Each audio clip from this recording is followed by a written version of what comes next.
Welcome to the High Income Business Writing Podcast, helping you propel your writing business to a whole new level. And now, here's your host, Ed Gandia. Hey there, welcome to another episode of the High Income Business Writing Podcast, the number one podcast for freelance writers, copywriters, and solo marketers who want to earn more in less time doing work they love for better clients. With over 1.3 million downloads from listeners just like you across 101 countries.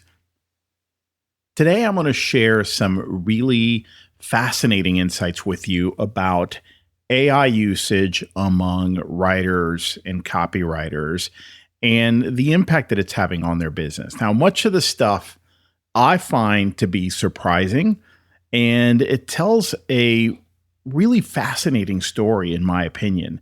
So last month, I sent out a simple 10-question survey to my community about AI usage, fears around it, the business impact to solo professionals. And it was a short window. I wasn't looking for hundreds and hundreds of responses. That I knew that if we had over 100, we'd have plenty just to get a really good idea of the sentiment out there. I got 157 complete responses. And this is from writers across every experience level, from brand new freelancers to 15 plus year veterans. And it was from all around the world. I believe based on my list and where they come from, 70% or so, I would guess, are from North America. I didn't ask about that, but there were definitely responses from outside of North America. And what these writers told me was in some ways congruent with what I've been saying for the past few months on the topic of AI integration in our businesses as freelancers. But in other ways, the data was very surprising and went against some of my assumptions. So overall, here's what I discovered. The story we're telling ourselves about AI and freelance writing, both the doom and gloom version and the AI will solve everything version, both of those stories are missing something crucial. The real story is way more nuanced, it's way more interesting, and way more hopeful. So let me share what I found, because if you've been feeling like you're behind on this whole AI thing, or if you're using it but not sure you're doing it right, using it to its biggest potential, this data is going to give you a roadmap. And I think there's some really good stuff in here. And I'll tell you, there's good and bad and everything in between. But this is important stuff. And I think it's hopefully something that you're going to find not just interesting, but also useful and practical. So first, let's talk about who responded, because I think it matters for how we interpret the data. Most of these respondents weren't newbies trying to figure out the basics of freelancing. This is, again, a diverse mix of writers. 56% had 5 or more years of experience. So these are seasoned professionals who've built real businesses that have been around for a while. I've been around for over 5 years. You're doing something right. And here's the first surprise that honestly caught me off guard. Nearly 3/4 are already using AI regularly or have it fully integrated into their workflows. So let me break that down for you. This is what it looked like. Only 6.4% said that they're not using AI at all. I thought it would be a little bit bigger than that, maybe 2-3 times at least that number, but it was only 6.4. 12.7% are fully integrated. So by that, I mean that AI is built into most of their internal processes. So these are power users. They're using it way beyond just productivity. Their business is truly AI enabled. And that's a really good percentage, about 13%. Now, this one's probably not too surprising. 61% are regular users for specific tasks. Okay, so that's the bulk of the audience. And 20% are just occasional experimenters. That was a surprising large group, in my opinion. I thought there'd be more people kind of in the middle. I thought the 61% of regular users, that was actually going to be a bigger proportion. But yeah, still a lot of people just kind of dabbling. So overall, we're not talking about a group that's pushing back on AI. More than 93% are using AI to some degree, with nearly 3/4 of respondents using it either regularly or fully integrating AI into their workflows. But here's where it gets interesting. When I asked about the actual business impact they're seeing, the responses split into three distinct camps. So the first camp was about 34% who said AI has elevated their work and enabled them to take on new projects, new opportunities. So these are the folks who are using AI to not just do the same work faster, but they're using it to expand what they can confidently offer clients and how they can do that work. So in other words, they're able to offer more in different services, more value, new capabilities that they didn't feel confident enough offering before. And this is huge. And it underscores what I've been talking about in this show for the past few months, which is the fact that the benefits go way beyond just time savings. And we're definitely going to hit on that later because I can't stress this point enough. I find that too many writers are stuck on this productivity topic, and that is just, it's an entry point, but there's way more to the story than just the efficiency and the productivity gains or not getting help there. Okay, so that's the first group. A little more than a third said AI has elevated their work. Let's talk about the second group. 41% said it's mainly helped them save time on existing work. Okay, so they're more efficient, but they're essentially doing the same job in less time. Okay, that's the productivity group. I'm not surprised by this. That's a big chunk. But here's the group that got my attention. Nearly 25% said it's had no meaningful impact or has actually even caused issues. So I grouped those two together. No meaningful impact or has actually created problems and challenges. So yeah, 1 in 4 writers is basically experimenting with AI and seeing no real benefit. Some are even seeing problems like, confusion, workflow disruption, quality concerns, just, wasting time on something that they could have just done on their own and done a better job, right? That tells us something crucial. Just using AI doesn't guarantee results. It's not magic. How you use it, when you use it, and whether you build it into a systematic approach, that's what determines whether you see benefits or just create more work for yourself. I got to be honest, and I've talked about this a few times before, but if you're new to the show or if you've missed this, I want to be very clear about my original feelings about AI and LLMs.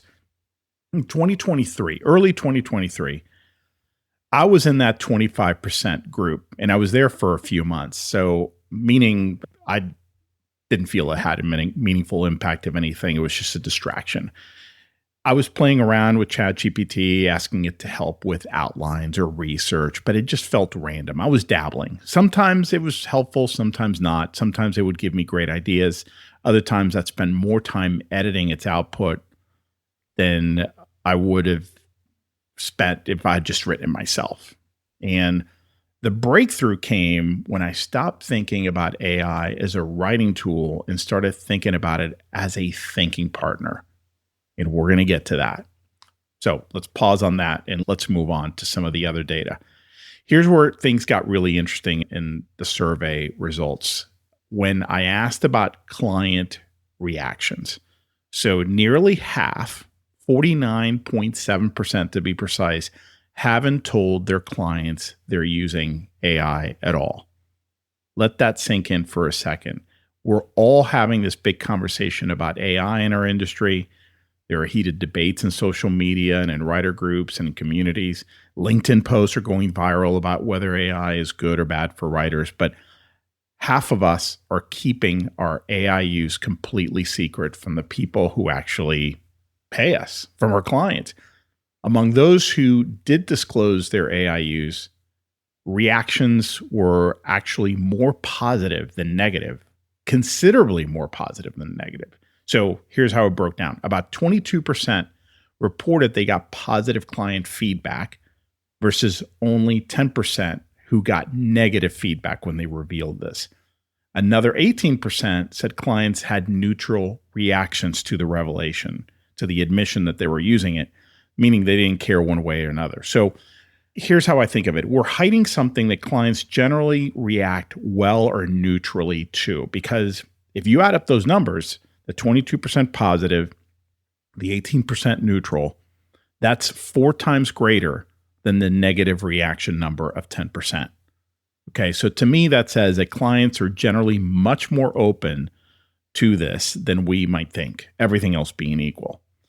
And look, I get it. For months, I was in that silent majority. I was using AI for research, for ideation, but I wasn't mentioning it to clients. And the reason is I was afraid, like you might be, that they'd think I was taking shortcuts or that they'd want a discount, or worse, that they'd decide they could just do this themselves, that they could use these tools themselves and cut me out entirely. The turning point for me came during a project where I was helping a client come up with scripts and objection handling messaging for their inside sales team. And I got this wild idea that I could create a custom GPT that would help them train their new inside sales staff on how to handle customer issues and objections. And I presented the idea to the client and they loved it.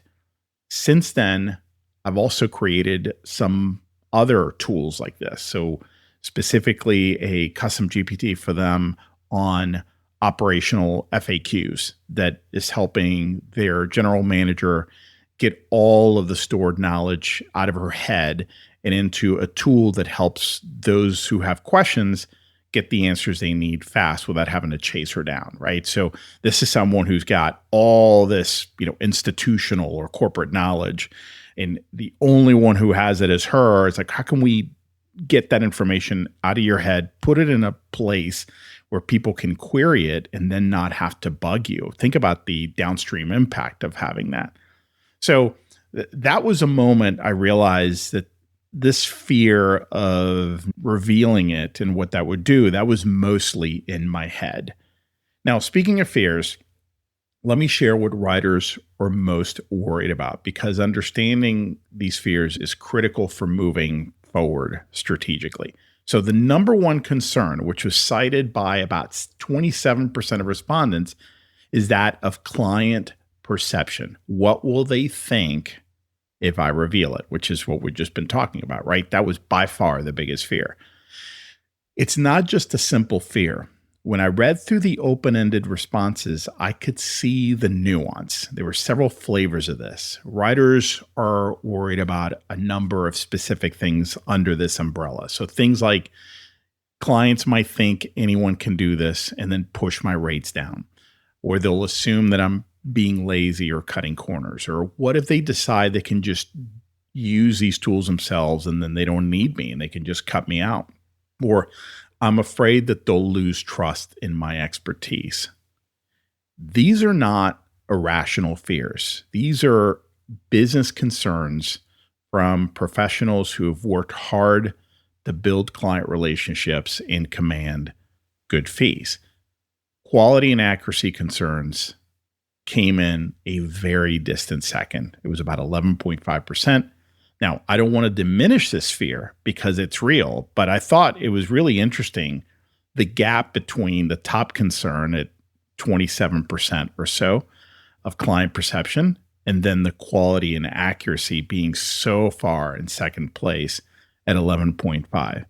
I thought it was really interesting how far back that was. And now here again, the specifics matter, the nuances matter. Some of the comments I read included things like, I'm afraid of hidden errors or off-tone copy that I might miss, or what if AI hallucinates a fact and I don't catch it? That would be horrific.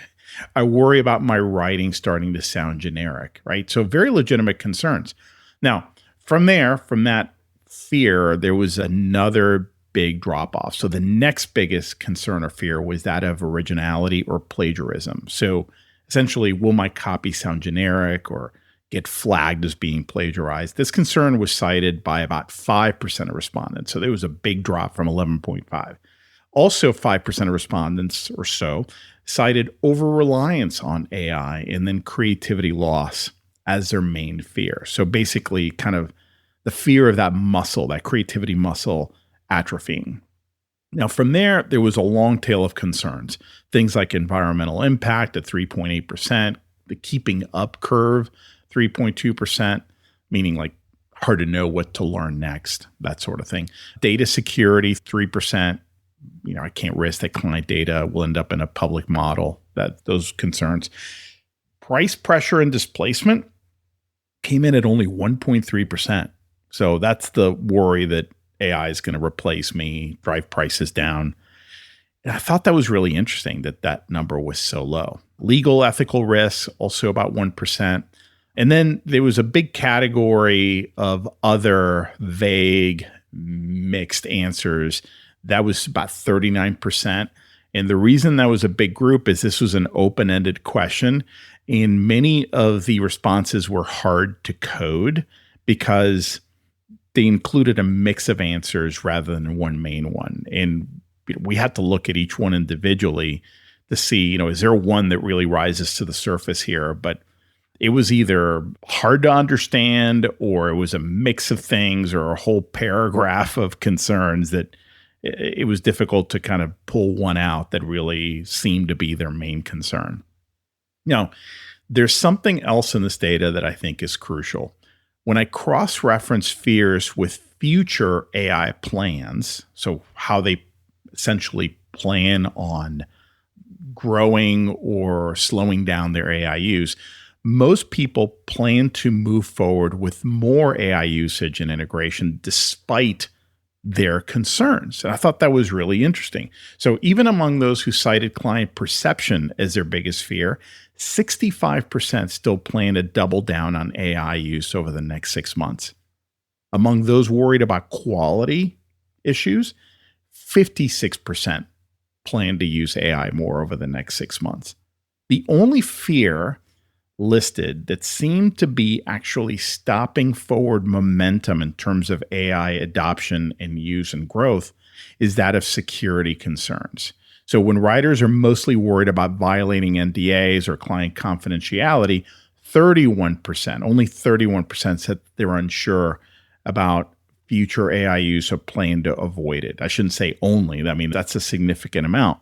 But still, 46% of those who are worried about security and confidentiality still said they plan to double down on AI usage. So 46% of this group said they're going to do more. And then again, to remind you that the 65% of those who worried about client perception plan to double down. So, I mean, it was a significant drop off, but it's not like only 5% of them were planning on using it more. So concerns didn't seem to really create a massive or have a massive impact on their plan to grow their AI usage, but it did vary based on the fears that each person had. So it tells us that the security fear is really the biggest factor for hesitation, while the other fears are more like speed bumps. So they slow people down in their AI usage growth, but they don't stop them from doing more with AI in the coming months. All right, so let's talk about reported AI benefits. This is really, really interesting.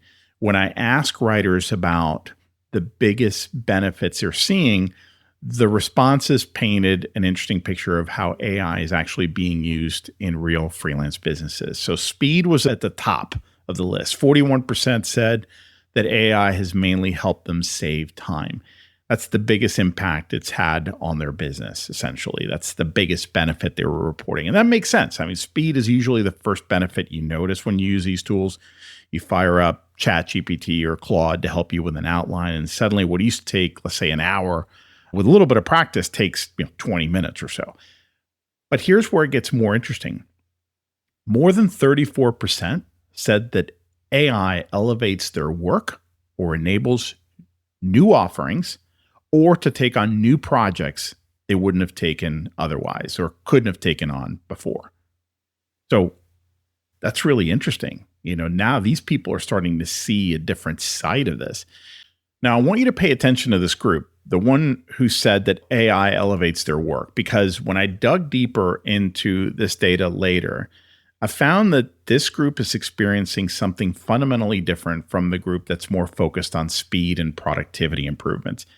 So this group, they're not just doing the same work faster, even though, you know, they are getting those benefits, but they've moved on to a different category. They're doing better work and or work they couldn't do before and or providing capabilities they didn't have before. So this aligns with what I've seen among coaching clients and others I've talked to. They're using AI in much more interesting and creative ways. They're using it to help clients with content strategy. They're using it as an internal sparring partner when coming up with new offer ideas. They're leveraging these tools to develop their own internal frameworks and workflows. They're using AI to develop workshops for clients, training, and or to help clients leverage AI internally within their team. Some are even taking on projects in industries they avoided before because AI now helps them get up to speed on technical topics and industry dynamics and very, very quickly. Others are delivering things like competitive analysis and strategic recommendations that they never had time to research properly before, so they stayed away from that. So you get the idea. This goes beyond, way beyond just efficiency. We're talking what I like to call capability expansion here. Okay. Then there are those who reported little to no positive impact from AI. And that was a significant number. Again, 24.8%, so about a quarter felt this way. And when I started looking at their answers to the question about their primary concerns about AI, which again was open-ended, I saw patterns. I saw things like comments along the lines of, I've tried it a few times, but it just doesn't seem to understand my client's voice, or the output always needs so much editing that it's not worth it, or I can't figure out how to make it useful for my type of work. So these aren't necessarily people who are anti-AI. They're people who just haven't found their use case yet, their most valuable use cases, or who are just using AI in ways that don't match their workflow very well. That's a critical distinction because it suggests that the difference between AI being helpful versus frustrating isn't so much about the technology itself. It seems to be more about how you approach it. Now, here's something that might surprise you, given all the doom and gloom we hear about the freelance market, especially on social networks like LinkedIn. When I asked how their business is doing compared to a year ago, a whopping 86% said that it's either better or the same as this time last year. So let me break that down. 24% said that it's doing significantly better than last year. 22% said somewhat better. 40% said about the same. That's where the 86% comes from. That is staggering. Only 11.5% said that it's doing somewhat worse, and just 2.6% said significantly worse. So again, 46% are actually doing better than last year. Only 14% are doing worse. And when you add it up, that means, again, 86% are doing either about the same or better than this time last year. That's not the story you're hearing, at least I'm hearing on Facebook groups or LinkedIn threads. I'll be honest, this one really surprised me.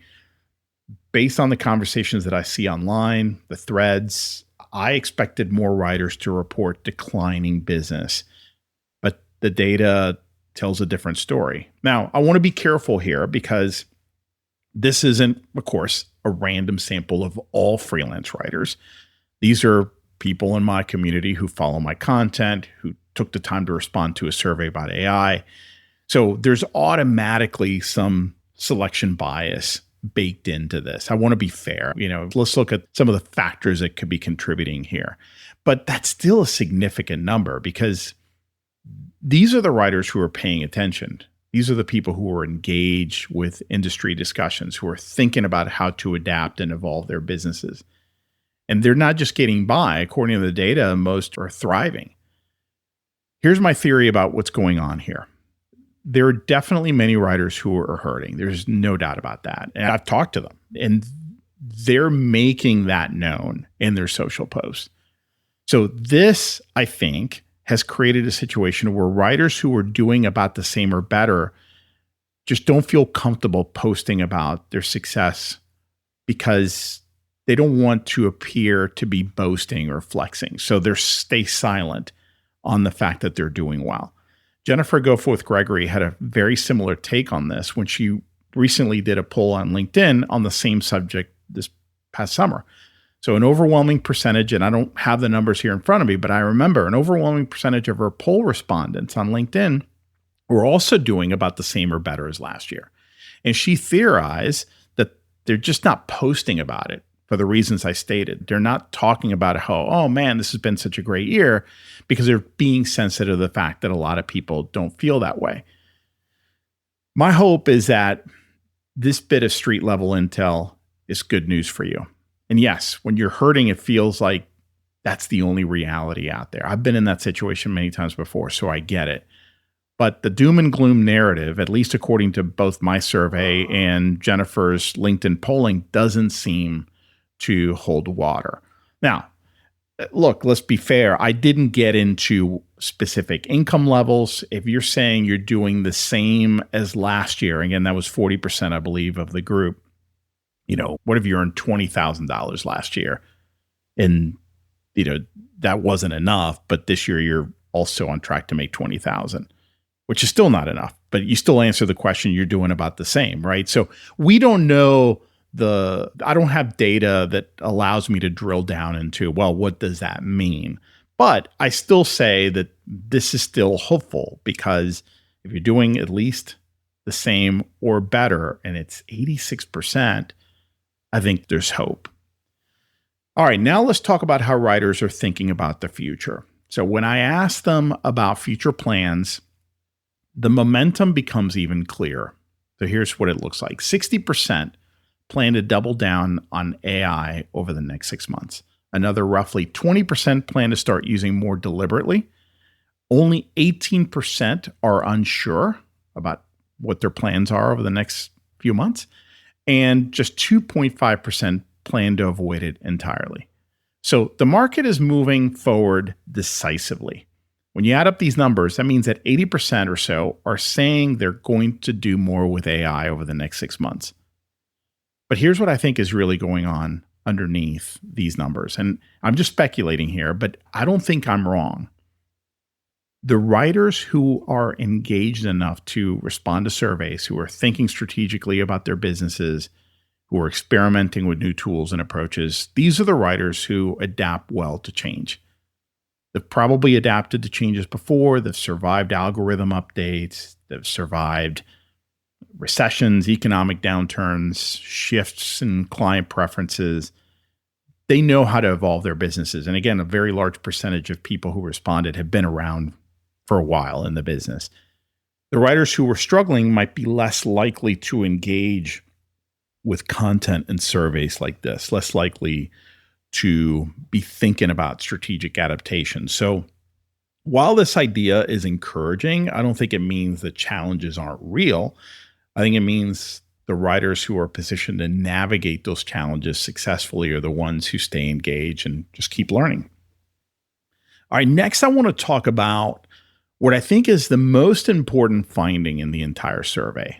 I call it the integration dividend, and you'll see why I feel it's the most important insight. I ended up splitting respondents into 4 groups based on how deeply they had embedded AI into their workflows. So group number 1, let's call them fully integrated users. So AI is built into most of their processes, and that was about 13%, 12.7 to be precise. So fully integrated. The next group is regular users. So they use AI for specific tasks regularly. That's 61% are regular users. Then we have occasional dabblers. They're experimenting with AI, but they're inconsistent. That was 20%. And then the non-users, that was 6.4%. So fully integrated, regular users, occasional dabblers, and non-users. Then I looked at their year-over-year business performance. I wanted to cross-tab that. And what I found completely change how I think about AI adoption. So this is really cool. Fully integrated users were 6.5 times more likely than non-users to report revenue growth. Let me repeat that. Fully integrated users with AI were 6.5 times more likely than non-AI users to report revenue growth. To break that down, basically 65% of the fully integrated group said their business was doing better than last year, whereas only 10% of non-users were doing better than this time last year. Among non-users, 0% reported significant improvement in their business over the last year. That's a very stark contrast. 0% of those who don't use AI reported significant improvement in their business from last year. Now, I'm not claiming that there's causality here, meaning I'm not saying that fully integrating AI into your business causes your business to do better and then avoiding it will hurt your income. It could be just a very strong correlation and that's it. But it does present a very strong case for that narrative, I think. The narrative that, hey, if you find not just ways to use it, but creative ways to use it and go beyond just efficiency improvements and productivity improvements, then you're in a really, really strong category in terms of your business performance as compared to last year. Here's another interesting finding. Occasional dabblers were not much better off than non-AI users. So here's how it broke down. 45% of dabblers reported flat revenue since last year. Only 16% of dabblers saw significant improvement. And again, compare that to the 35% of fully integrated users who saw significant business improvements from last year. So 35% of the strong group, as opposed to 16% of the occasional dabblers who have seen significant improvements in their business over the past year. My take here is that dabbling doesn't cut it anymore. Maybe 2 years ago it did. And that would make sense because dabbling doesn't really give you the significant benefits that you would need to get from using these tools that would more than make up for the time investment you need to make to get value from them. Or to put it differently, dabbling costs time and effort. You never quite break through. But it doesn't lead to the improvements that you would need for it to really become part of how you operate. For breakthroughs to happen, you have to really dig in and explore. And eventually you get massive gains. But that takes time, takes effort, takes focus, takes patience. The writers who are truly winning with AI seem to be way more deliberate and way more strategic. So not just playing around with ChatGPT when they remember to do so. They've systematically figured out where AI fits into their process, into their workflows, and they're running that system consistently. And I see them on LinkedIn. You know, they're not identifying themselves this way, but you know, the people who are in comments to my posts are saying, "Oh my gosh, I'm using it every day." That's a sign that, you know, they've really broken through. Now, here's what really drove this home for me. When I looked at future AI plans by AI usage level today, the pattern was eye-opening. So among fully integrated AI users, right, the ones who have really taken it all the way, 90% of them plan to double down on AI over the next 6 months. Okay, they're very, very bullish. The remaining 10% are in testing mode. None of them are unsure if they're going to double down or they're going to do more. None of them plan to pull back. That would actually make sense. So 90%, yep, absolutely. I'm doubling down even though I'm already using it like crazy. I'm going to go even further. 10% are in testing mode. Even among regular users, 77% said they're going deeper with AI over the next 6 months. But occasional dabblers, that's where you see a split. 42% are unsure what to do next. Only 19% plan to double down. And non-AI users reveal the sharpest tension, if you will. 30% say they plan to start testing, but 50% are undecided and 20% plan to avoid AI altogether. Those numbers are not surprising. That breakdown is not.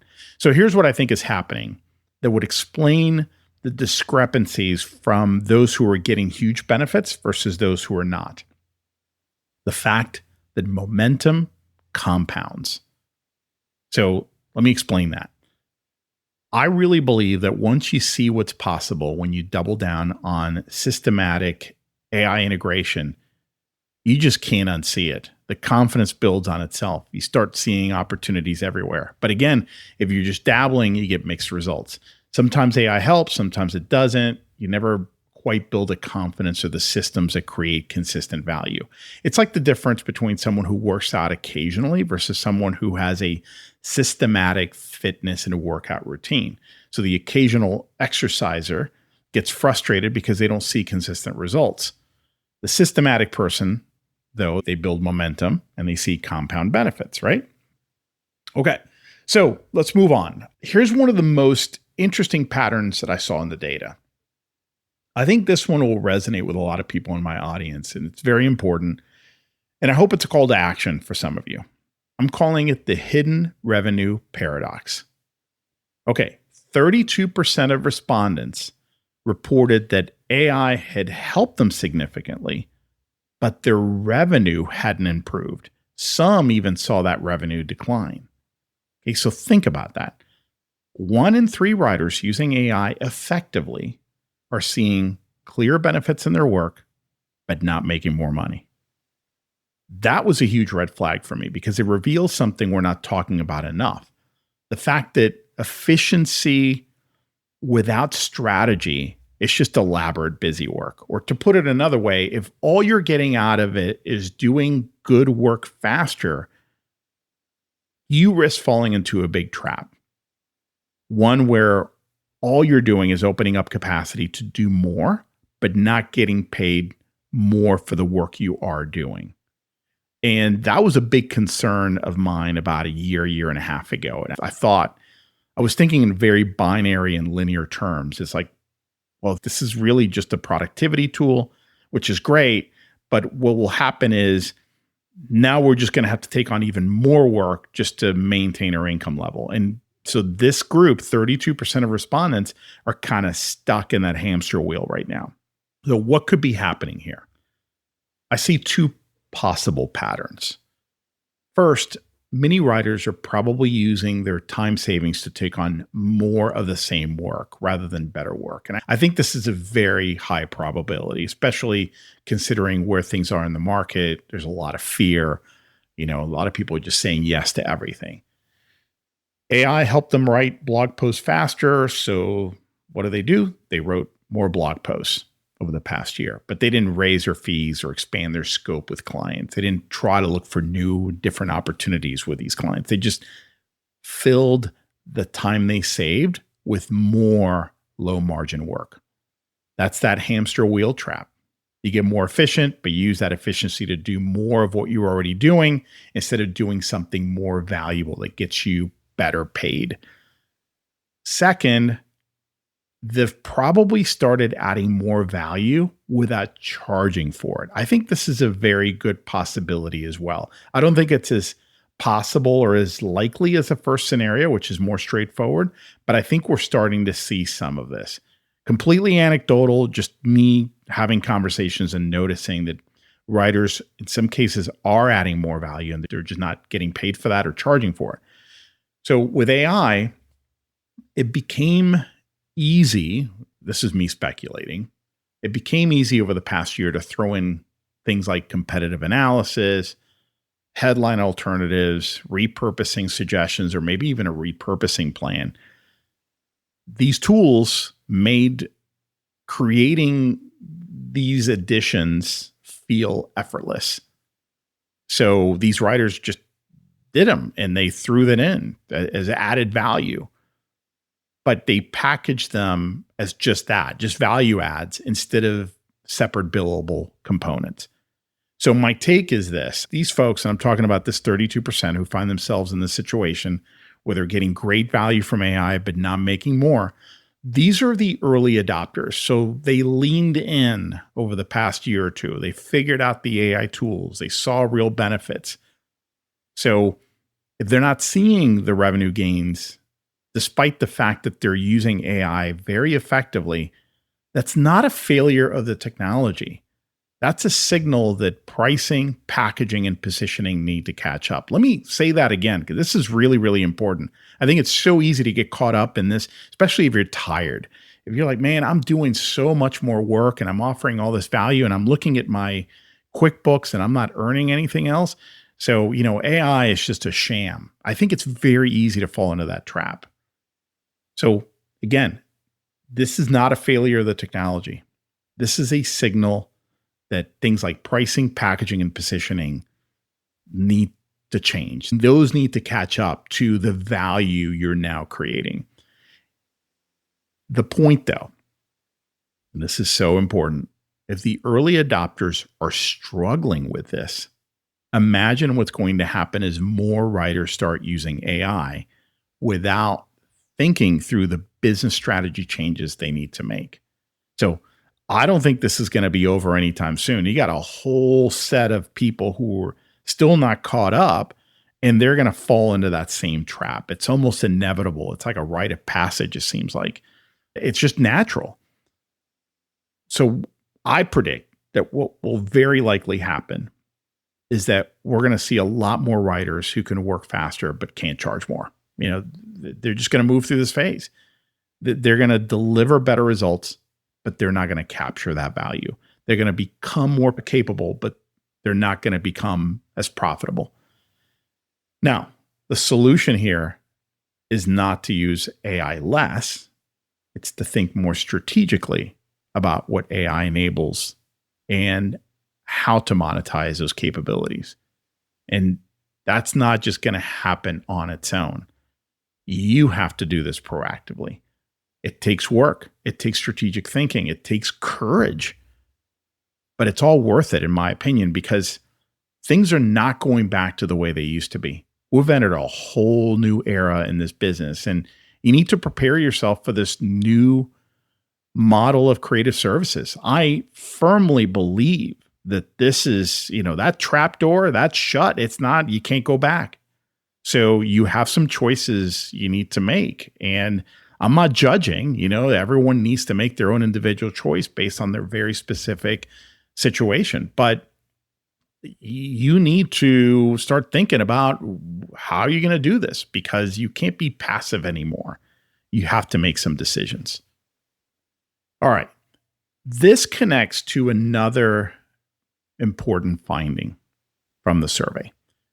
Writers who positioned AI as a speed tool, as a productivity and efficiency tool, got lukewarm client reactions.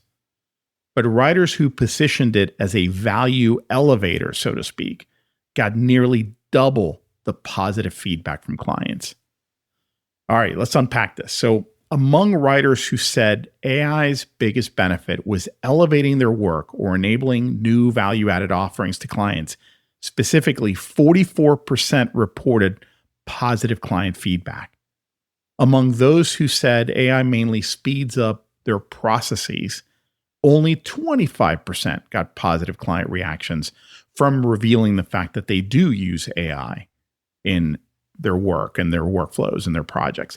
That's almost half of the positive feedback of those who took a value-added angle to their client conversations. And here's why this matters so much. Speed positioning sounds something like, hey, I can write your blog post in 2 hours instead of 5. Well, think about the problems with that framing. It makes clients think that the work just got easier, not better. And they start doing the math. Well, if it used to take you 5 hours, now it takes you 2, shouldn't it cost less? Right? You're falling into that trap. You've accidentally commoditized yourself. You're creating a situation that's going to be very, very hard to get out of. You're walking right into that trap. Value positioning, on the other hand, sounds like this. That efficiency now gives me space to include competitive intelligence, repurposing strategies, strategic recommendations that weren't possible before, that I wasn't giving you before. Same efficiency gain, different frame, and completely different client perception. So here's a practical example of how this works. So the old positioning, again, I can write your case study 50% faster now. The new positioning, hey, you know what? I can now include competitive positioning analysis and strategic messaging recommendations alongside your case study. Would you be interested in having a discussion about that? All right. You're not saying I'm going to throw that in. It's like, let me throw some ideas out there. Is this something you'd be interested in discussing? Right. From there, it could go in many different directions, but still, you have to present it and you have to present it and frame it the best way possible. Okay, the old positioning. Let's do another example. I can research and outline your white paper in half the time. Okay, so the new positioning could instead sound like this. I can provide more comprehensive industry research and strategic framework development as part of your white paper project. Is that something you'd be interested in exploring? Again, the speed improvements are still there. The efficiency, the productivity improvements are still there, but it's invisible to the client. What they see now when you frame it that way is more value, not less effort. Very, very important. All right, looking at all this data, I found that there are 4 distinct writer personas that emerge. I want to kind of take a different dimension here and look at it in terms of personas. I think that could be helpful and you'll see why. And I think as I read these to you and you kind of listen to the factors or the attributes of each, understanding which one you might fall into or which one you're becoming is important for figuring out your next steps over the next 6 to 12 months. So the first persona I call the velocity builders, and this was 29% of respondents. So these are the fully integrated users. They're confident, they're seeing results, they're doubling down fast. They've moved beyond random tool usage to what I would call systematic AI integration. Their biggest strength is that they're not afraid to experiment. They see AI as a competitive advantage and they're building that advantage intentionally. Their biggest challenge, though, is making sure their pricing keeps up with their enhanced capability. So again, many are delivering significantly more, but they haven't adjusted their rates accordingly. If you're a velocity builder, your next move is all about packaging and pricing your expanded capabilities. So you need to audit what you're now delivering clients versus 6 months ago, and then start changing your fees accordingly. All right. The next persona is the cautious optimizer. This is about the same percentage, 28% versus 29% for the velocity builders. So about the same ratio. These are regular AI users who see the ROI in using AI, but worry about client perception, hence cautious optimizers. They're using AI consistently for specific tasks, but they're not talking about it with clients. Their biggest strength is that they're smart about AI adoption. They're not rushing in blindly, but they're also not avoiding it either. Their biggest challenge is that they're letting fear of client reactions hold them back from strategic conversations about value. So if you're a cautious optimizer, you need client communication strategies. You need language for talking about AI that positions it as a value multiplier rather than a shortcut. Moving on to the third persona, what I would call the DIY skeptics. So that's a smaller group. 23% of respondents fell into this group. So in this segment, I actually group both the occasional AI users and the non-users, hence skeptics in the title. They're primarily concerned about things like security and confidentiality. Most of them want to use AI, but they're worried about violating NDAs or client trust. So they kind of keep it at arm's length. They're very cautious. They many times avoid it. Their biggest strength is that they're thinking carefully about ethics and security, which is critical for long-term trust, and that's good. Their biggest challenge, I think, is that they're stuck in analysis paralysis while competitors build real advantages. So if you're a DIY skeptic, if you fall into this category, my recommendation is you need to start looking into things that would ease some of these concerns, like private mode AI workflows, You need to look into creating clear data policies. You need to figure out how to get AI benefits without compromising client confidentiality. You just frankly need to have these conversations with clients. One thing I'm finding is that, when you open up to clients about it and then if there are concerns, you dig into those concerns rather than just taking them at face value so you can better understand why they have concerns. If they do, you recognize in many cases that there are practical ways to get around those concerns. So sometimes it's just about having these conversations. And then the final group, the final persona, I would call the value elevators. 20% of respondents fell into this group. This is the smallest category. It's comprised of regular AI users who've cracked the code on using AI for strategic value and not just speed. And they're getting rave reviews from clients and building reputation for strategic thinking. So their biggest strength is that they've figured out how to use AI to move up the value ladder. They're becoming strategic partners rather than just service providers, rather than just vendors. Their biggest opportunity is that they're often undercharging for their strategic value that they're delivering to clients. They need to give themselves permission to raise their fees. So if you're a value elevator, your next move is documenting your wins and raising your fees by a decent margin, not down the line, but this quarter. You've proven the value. Now you have to capture it financially. Many times the easiest way to do this is just to raise those fees for new prospects, not necessarily for existing clients. In fact, that's always a smart move. I say you can give yourself a raise tomorrow with your next prospect. They don't know how much you charge, but there's still smart ways to do this with clients. You just have to be a little bit more cautious. Now, I'd be curious, and maybe on LinkedIn, you can chime in one of my posts or just DM me. But as you listen to these 4 persona descriptions, I'd be curious to know which one sounds most like you, because just identifying with one of these and just kind of thinking about what you need to do to get ahead. You need to first figure out which group you're in, because notice that each one of them had different recommendations and prescriptions. So give that some thought, and I'd be curious to see if one of those 4 resonates with you and which one does and why. I see too many writers out there trying to follow generic AI advice that just doesn't match your situation. I think that's really the big point here, and the whole reason behind kind of categorizing respondents into these 4 categories. Like I'll give you an example here. A cautious optimizer doesn't need to learn new AI tools. What they need is confidence scripts and, a way to be able to have that conversation with clients in a confident way so that the conversation could be productive. A DIY skeptic, you know what? That person doesn't need to be convinced about AI benefits.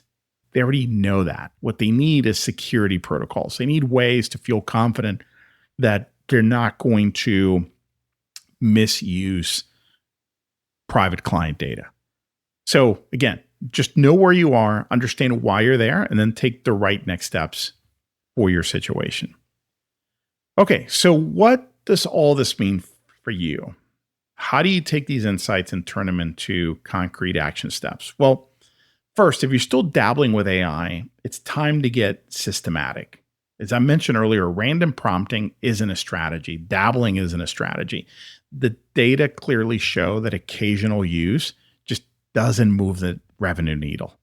So you need to map your entire workflow and identify where AI can add value at each stage. Not just the writing part, although that's still important. You need to think way beyond just the writing. Think about research, strategy, planning, competitive analysis, client communication, content repurposing, client advisory opportunities, and so on. Okay, so that's the first thing. Second, if you're already using AI but hiding it from clients, man, I've really changed my mind about this very recently, especially in this survey. The survey findings underscore this. I would suggest that you become strategic about your disclosure. As I discussed earlier, the data shows your clients are more accepting than you might think, especially when you frame it correctly. You just need to be prepared to have the right conversation and be able to address any potential concerns and objections. As I mentioned earlier, positive or neutral reactions from clients when you reveal that you use AI are 4 times more likely than negative reactions. At least that's what the survey data showed. Now, I'm not saying you need to lead every conversation you have with a client with, hey, guess what? I use AI. Okay. But when it comes up naturally, in the right conversation, or when the client asks you about your process, be ready, be prepared, and be confident about that. Here's the language I use. It's something along the lines of, I use AI tools strategically to enhance my research capabilities and to speed up initial drafts, organize my thoughts, and brainstorm new ideas. And that allows me to spend more time on strategic thinking and client-specific customization. The quality, the personalization actually improve because I'm not spending time or as much time on mechanical tasks. So notice with that framing, I'm positioning AI as enabling better human work, not replacing me, my creativity, my brain, my experience. I'm not saying this is the best way to frame it or this is the best way for you or that you need to copy that script exactly. I'm just giving you an example. Okay, third, if you're getting more efficient but not more profitable, you need to audit your pricing. And this is crucial. What are you delivering now that you weren't delivering a year ago? If you've integrated AI into your workflows, I bet you're including things you were not including before in client projects. Maybe you're incorporating better research, more strategic thinking, additional formats and angles, new ideas. Write those down because those aren't just nice to haves. These are services, and services have value. Fourth, and this might be the most important one. Remember what I said earlier. Momentum compounds. So the gap between writers who embrace this systematically and those who don't is going to grow every month. And the gap is going to grow exponentially, is my prediction. So the writers who are building AI into their core processes, these people are developing capabilities that were impossible before. They're becoming more valuable, not less. But here's what I really want to be clear about. This isn't about becoming an AI expert. It's about becoming a more strategic, more capable professional who happens to use AI as one tool among several. The end game here is to amplify your own creativity and your own capabilities. It's not to outsource your thinking. It's not to outsource your judgment, your taste, or your intuition. If anything, all those factors are becoming more important than ever before. So, as we start wrapping things up, based on this data, I see 3 distinct paths forward for freelance writers. Path number 1 is the efficiency path. And this is where most writers start, as I mentioned earlier. It's natural. You use AI to do the same work faster. You save time, maybe take on more projects, but your core offerings don't change. This is an excellent gateway into the world of creating an AI-enabled business. It's the easiest place to start. It works short term, but as I mentioned, it's not sustainable long term because if everyone just gets faster at the same task, then those tasks become commoditized and you end up in a race to the bottom if everyone's taking the efficiency path and that's it and they're stuck there. But it's a great place to start. It's a great gateway. Path number 2 is the capability path. And this is where smart writers evolve. You use AI to expand what you can confidently offer. You take on projects in new industries and domains. You tackle strategic challenges that you couldn't maybe handle before. You didn't have the confidence to handle before. And you deliver comprehensive solutions instead of just delivering writing. This path has much better long-term prospects because you're building unique value instead of just optimizing your existing processes. Path number 3, it's a natural progression. Not everyone will go here, but I suspect that many will, and I call it the leadership path. This is the advanced play. You don't just use AI to improve your services. Now you're starting to do some other creative things that maybe you couldn't even imagine before or today. You're now maybe helping some clients integrate AI into their own workflows. So you become the guide who helps them navigate their own transformation. This positions you as an expert in both your domain and the future of work. This right here is the highest value positioning, but it requires deep expertise and confidence. So most writers will take path one initially. That's the best, again, gateway. The successful ones from that one will then migrate to path number two. And then the highest earners will then eventually move into path number three. Okay, so you get to path number three gradually. Here's the thing. You don't have to figure this out alone. And you don't have to move through these paths in a linear fashion. With the right guidance, with the right system, you can actually accelerate through all three in due time. Now, I want to share one more insight from this survey that I think is crucial for understanding what's coming. When I asked about future AI plans, the responses weren't just about tools or techniques or models. They were about business transformation. So a coaching client of mine recently told me something along the lines of, Ed, I'm not just using AI now to write better. I'm actually using it way differently in a much better way. She said, I'm using it to think better, to serve clients better, to build a much more strategic business. Another one told me that AI had made him realize how much time he was wasting on low value tasks. And he said that, look, now I can focus way more on the strategic thinking that my clients actually value or will value once I start shifting more and more in that direction. So these are not just like little changes. These are important transformations. And what I find super interesting is that AI isn't just changing how we work. It's also changing what work we do, which is really important. Like it or not, the mechanical parts of writing, so everything from research to outlining, first drafts, editing for grammar and style, these are becoming more and more AI enabled, especially the writing part. But the strategic parts, so like understanding client psychology, crafting persuasive arguments, developing unique positioning, building trusted relationships, those things are becoming more valuable than ever. And what really excites me is that when written well and written with care, most clients can't tell the difference between AI-generated content and human written content when it comes to technical quality. But they can absolutely tell the difference between strategic thinking and generic output. Okay, now some might disagree with me because you're looking at it in a very black and white fashion. Like, oh no, the output is crap. Well, notice what I said. I said when written well and with care. When it's not just a one-shot prompt, hey, write me a blog post about X. But when you're using and incorporating AI strategically into your workflow, and the draft was AI enabled, which means a lot of different things, but it means that there was a lot of the human there. You can get it down to a point where clients can't really tell, but definitely they can tell the difference between smart thinking, good thinking, strategic thinking, and just generic garbage.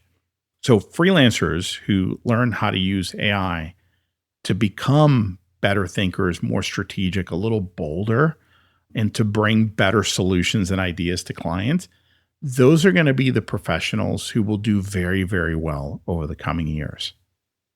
Now, I know this is a lot to process, and I know that building systematic AI workflows while you're trying to also manage client relationships and grow your business and just kind of keep things together, I know that can feel overwhelming.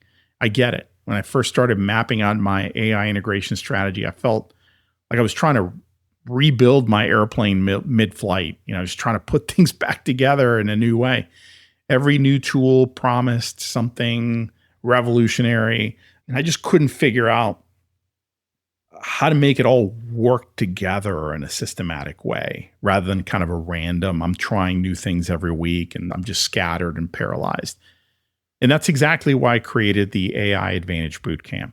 It's not about chasing the latest AI tools or learning fancy prompting techniques. It's about building the strategic framework that turns AI from a random productivity hack into a real competitive advantage for you. And again, enables you to move from one phase to the next over the next few months and years. And doing so from first principles, which I think is really, really important. So in this boot camp, we build the systems that make it and make these results inevitable. So we map out your entire workflow. We identify your highest value AI applications, and we create repeatable processes that compound over time. Again, momentum compounds, right?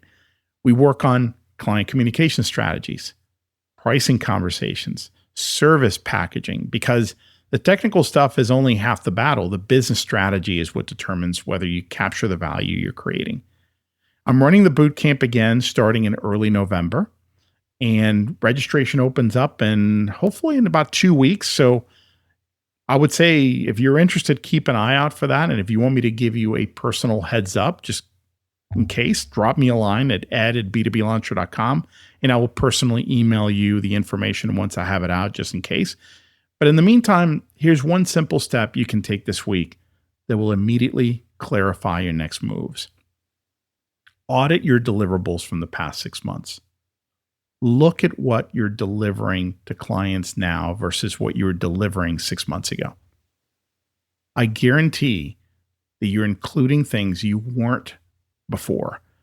You're doing better research, more strategic thinking, additional formats or angles, deeper competitive analysis, more comprehensive recommendations.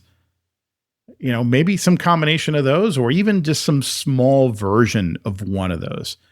Whatever it is, write it down, because these are much more than just nice to haves that happen to emerge from your AI experiments. These are the beginnings of new capabilities, new add-ons, new value adds, and those things have value. Then ask yourself 3 questions. Number 1, which of these new capabilities could I package as a distinct service? Number 2, how am I currently positioning these additions? Am I doing it as value adds or as core offerings? And number 3, what would happen if I started charging appropriately for the strategic value I'm now delivering? Even if I had to start with a really low number that I could confidently put out there. This exercise alone has the potential to increase your income by 20 to 40% over the next year or so. And again, the data here show that writers who are thriving in this new landscape are going beyond just using AI better. They're thinking about way more than productivity and efficiency. They're thinking about their entire value proposition in a whole new way, because they've moved beyond just thinking about productivity benefits and have adopted a mindset of what becomes possible when the mechanical parts of my work are handled better, more efficiently. That's the shift, and that's where the real opportunity lies. Look, the data from the survey tells a clear story, I believe. And it's the writers who are winning aren't just dabbling with AI. They're building systematic approaches that compound over time. They're moving beyond the efficiency stuff to the capability expansion. And they're having honest conversations with clients about value, not just process. But they're also navigating real challenges, client perception concerns, pricing pressures, quality worries. These are legitimate business issues that, require thoughtful solutions. And the good news is that these challenges are solvable. The writers who address them strategically are building real competitive advantages that are sustainable. The ones who ignore them are going to be left behind. 6 months from now, you'll either be systematically expanding your capabilities with the help of AI, or you're still going to be making excuses about why certain opportunities are not for you. And the choice is all yours, but this is all happening very fast. And the window for strategic positioning is definitely narrowing. I'm Ed Gandia. Thanks for listening today. One more thing. If this episode resonated with you, I'd be grateful if you shared it with another writer who might find it valuable.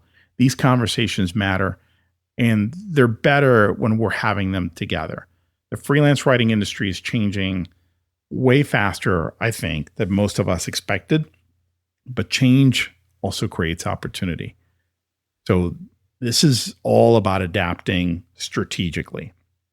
Until next time, keep writing, keep adapting, keep adding greater and greater value and charging for that value, and keep building the business you actually want, not just the one you think you're limited to. Have a wonderful rest of the day.